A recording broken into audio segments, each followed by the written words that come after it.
people of Jamaica. Uno listen. Play it again. Malady is an emancipation of those minds so enslaved. Wow. Wow. I don't want you to miss that. It's basically saying a Jamaican businessman is treated differently by the state because he did not come from the traditional landowning class. Yes. Yes. He's saying, in other words, George, the state would not move this way if it was against a plantation family. Yeah.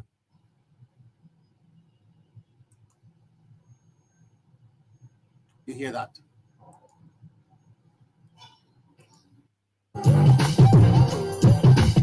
Let's talk about it. Hey guys, welcome back to Carib 21 Network, wherever in the world you're watching. Yeah, so this is courtesy of Carib 21. Listen to it. Smoke without fire.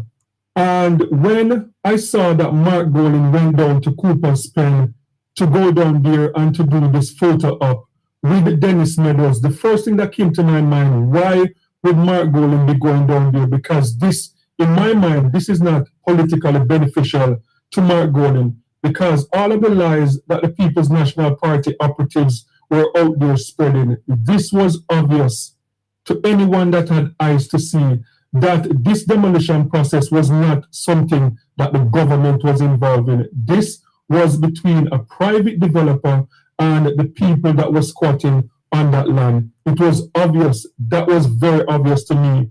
So now we're getting more information, and now more reports are coming out. And what I believe was happening is that Mark Golding went down there to cover up. Mark Golding went down.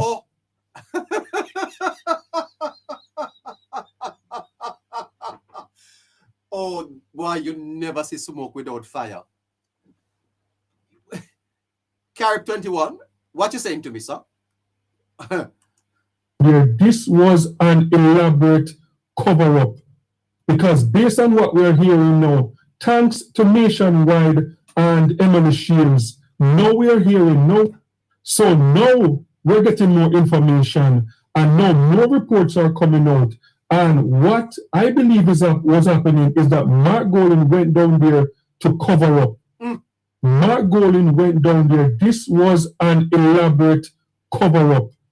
Because based on what we're hearing now, thanks to Nationwide and Emily Shields, now we're getting the court documents that the People's National Party government was in the process of strong-arming a Jamaican family owning property, a property that became very lucrative. Based on what I'm hearing, this property is valued over 2 billion Jamaican dollars. And the Jamaican government tried to strong-arm a Jamaican family to get that property from them. And not only that, it was clear in the court filing, in the documents from the judge, that these people that were squatting on the people's property, that it was encouraged by the government of the day. And the judge went on to say that the government of the day did not see the law as a shackle. And why that is so disturbing is because I remember as a young man growing up when Mutty Perkins was on the talk show on the radio, and Mutty Perkins used to beat on this point that the government of the day did not see the law as a shackle. And that was from a statement that the Prime Minister at the time made, P.J. Patterson, that they did not see the law as a shackle. And this is very disturbing. Yes. Because one of the reasons why this is also disturbing is because I am someone that I come from the hospitality industry. And as I said, this property is a multi-billion-dollar property. And this is all because of the development in the area with the hotel that was built up next door to this property. Yes. And it is obvious that the intention was to build on this property. And to see the government of Jamaica try to strong arm a Jamaican family and take a property from them. And keep in mind, the law only allows the government of Jamaica to take property from you to develop a public space. So Yes. whether it's a highway being built or anything like that, the law does not permit for the government to take a property from a local property owner and to hand it over to other people. And what is even more disturbing is that I have never seen in my entire life, I have never seen settlement next door to an all-inclusive hotel. Never seen that before. Yes. So I don't know what was the intention of the government of the day, but this was very, very disturbing. And in my opinion, the reason why Mark Golding went down there was to cover all of this up. But thanks to Nationwide and thanks to Emily Shields, now the court documents are out there and all Jamaicans can see what the government was trying to do.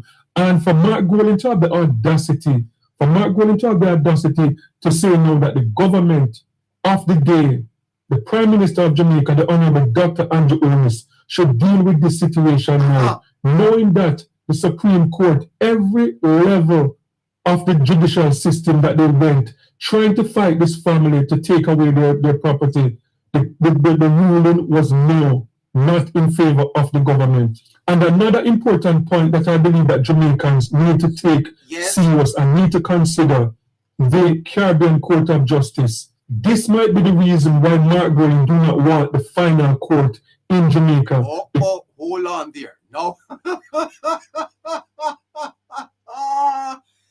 I tell you, boy, I tell you this, guys, this is fascinating stuff. This is heavy hitting Sunday. 25 minutes to 8 o'clock. We're not even done yet. We're just getting started. What a story. What a story. I tell you the truth. Anyway, my brother, go ahead. What you say? You want to make the link with the Caribbean Court of Justice? Play that. In favor of the government. And another important point that I believe that Jamaicans need to take serious and need to consider, the Caribbean Court of Justice. This might be the reason why Mark Golding do not want the final court in Jamaica, because I've been hearing for decades that the reason why different Jamaica Labour Party government do not feel comfortable going to the Caribbean Court of Justice, and not just in Jamaica, there are several leaders across the region that don't feel comfortable with the Caribbean Court of Justice. Yes. As I stated in a previous video, there is 15 CARICOM member nation and their associate member. And out of all of those members, only 4 members joined the Caribbean Court of Justice for the Caribbean Court to be their final court.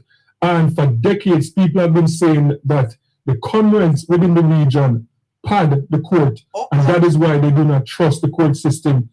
So this case now is opening up my eyes to say, maybe this is the reason why Mark Golding wants the final court to be the Caribbean Court of Justice, because it was obvious Mark Golding was the Justice Minister at the time when the government was trying to strong-arm this family to get them. You hear that?